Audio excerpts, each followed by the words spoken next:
एक बार एक गांव में कृति नाम की लड़की रहती थी। कृति गांव की ही एक कोठी में रहती थी, जहां कृति के बाबा गांव के सबसे बड़े जमींदार थे। लेकिन उसके पिता की जुआ खेलने की लत ने उसके पूरे परिवार और दौलत को बर्बाद कर दिया। कृति के परिवार में कोई नहीं था। असल में कृति के पापा ने एक बार जुआ खेलते समय अपना सब कुछ दांव पर लगा दिया और वो हार गए।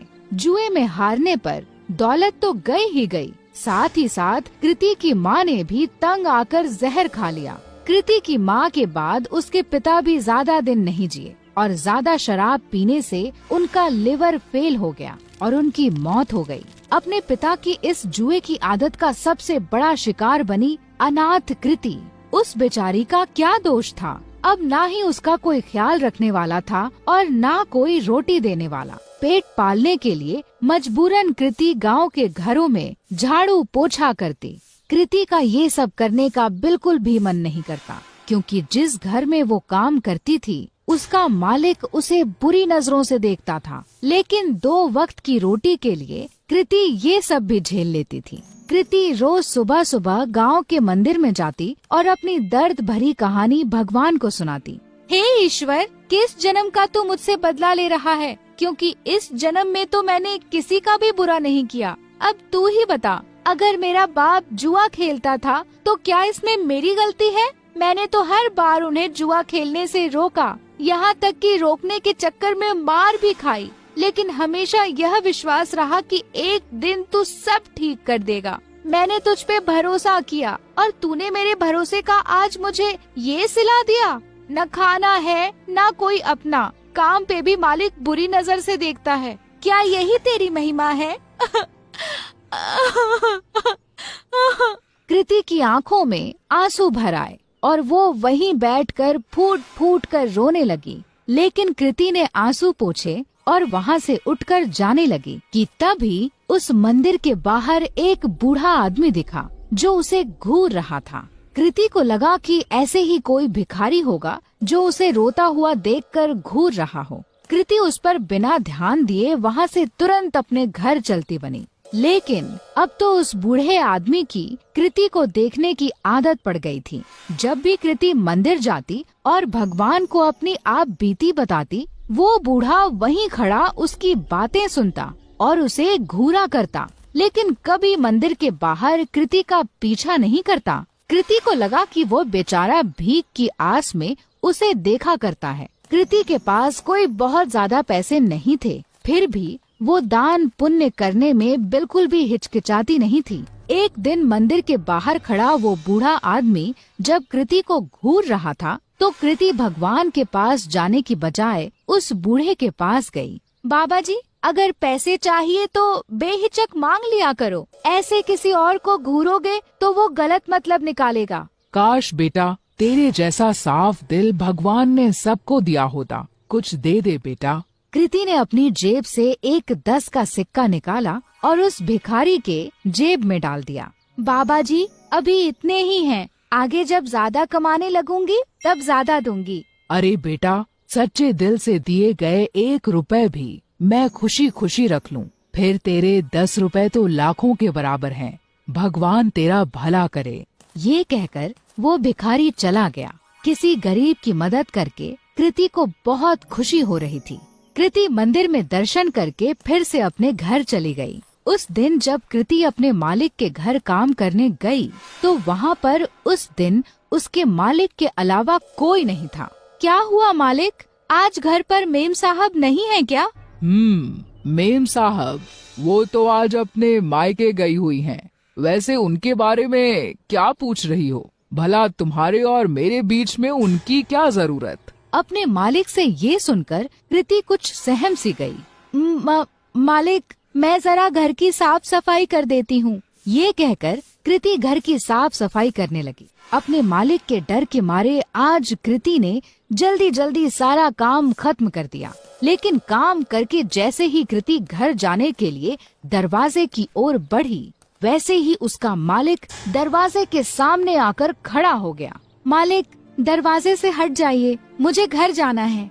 लेकिन मालिक अपनी जगह से टस से मस न हुआ। और वहीं खड़ा रहा। मालिक, दरवाजे से हटिए। ये कहकर जैसे ही कृति ने मालिक को दरवाजे से हटाने की कोशिश की, वैसे ही मालिक ने कृति का हाथ पकड़ लिया। अरे ऐसे कैसे जाने दूं? आज तो मौका मिला है मुझे। बीवी भी घर पर नहीं है, आज तो तुझे नहीं जाने दूंगा। ये कहकर मालिक तुरंत कृति पर लपका। डरी सहमी कृति तुरंत अपनी इज्जत बचाने के लिए भागी, लेकिन उसका मालिक उसका पीछा नहीं छोड़ रहा था। तभी एक कोने में कृति को डंडा पड़ा हुआ दिखा और वो उसके पीछे दौड़ी। अब की बार कृति का मालिक जैसे ही उसे पकड़ने के लिए लपका, वैसे ही कृति ने उस डंडे को उठाकर उस मालिक के सर पर दे मारा और तुरंत दरवाजे से निकलकर वहाँ से भाग गई। फूट फूट कर रोती कृति बिना रुके भागती जा रही थी। भागते भागते रात में कृति उस मंदिर पहुंची जहां वह रोज सुबह जाती थी। मंदिर में पहुंचते ही कृति भगवान की मूर्ति के चरणों में जा गिरी। हे ईश्वर, क्या मेरा पैदा होना ही गुनाह है जो तू मुझे इतनी बड़ी सजा दे रहा है? क्या गरीब और लाचार होने की यही सजा होती है कि कोई भी आकर हमारी इज्जत पर हाथ डाले? कृति की आंखों से फिर आंसू फूट पड़े। कृति ने आंसू पोंछकर जब आस पास देखा तो पाया कि वो बूढ़ा आदमी फिर वहीं खड़ा था। बाबा, अब मेरे पास कुछ नहीं है आपको देने को।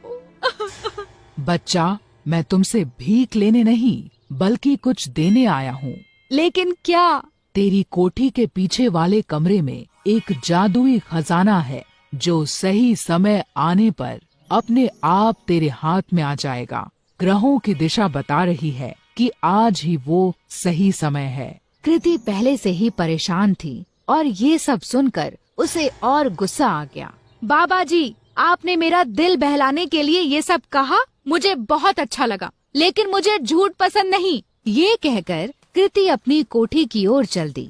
उसे बार बार ये डर सताए जा रहा था कि अगर उसका मालिक बेहोशी से उठ गया तो उसे जिंदा नहीं छोड़ेगा। वहीं दूसरी ओर उसके दिमाग में उस बूढ़े भिखारी की भी बात चल रही थी। घर पहुंचते पहुंचते आसमान में बादल छा चुके थे और ऐसा लग रहा था कि मानो जैसे बहुत जोर की बारिश होने वाली है। कृति के कोठी में पहुंचने के कुछ देर बाद ही बारिश शुरू हो गई और बहुत जोर से पानी बरसने लगा। मूसलाधार बारिश के चलते कृति की पुरानी कोठी की छत से पानी टपकने लगा। आज तक कभी कृति ने इतनी तेज बरसात नहीं देखी थी। कृति जैसे ही छत की मरम्मत के लिए अपना छाता निकालकर बाहर गई, वैसे ही उसका छाता तेज हवा में फट गया।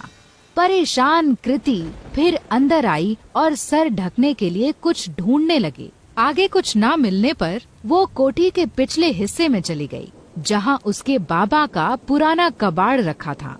ढूंढते ढूंढते उसी कबाड़ में कृति को एक छाता मिला। चलो, इसी से काम चलाया जाए। ये कहकर कृति मरम्मत का सामान लेकर जैसे ही बारिश में बाहर निकली, बारिश की बूंदें पड़ते ही उस छाते से सोने के सिक्कों की बरसात होने लगी। कृति को ये सब देखकर अपनी आंखों पर विश्वास नहीं हुआ कि उस बूढ़े भिखारी की बात सच निकली। कृति उन सिक्कों को समेटकर अंदर कमरे में आ गई और उसने उन्हें गौर से देखा तो उन्हें सोने का पाया।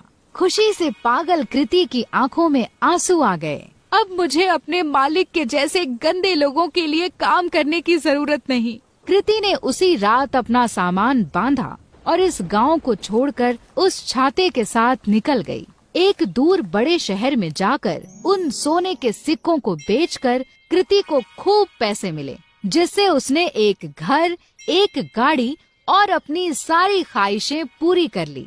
यही नहीं, उसने अपना खुद का बिजनेस ही शुरू कर दिया। इस तरह कृति की सारी गरीबी उस जादुई छाते ने दूर कर दी और अपने गंदे मालिक से बहुत दूर कृति सुकून से अपनी जिंदगी जीने लगी।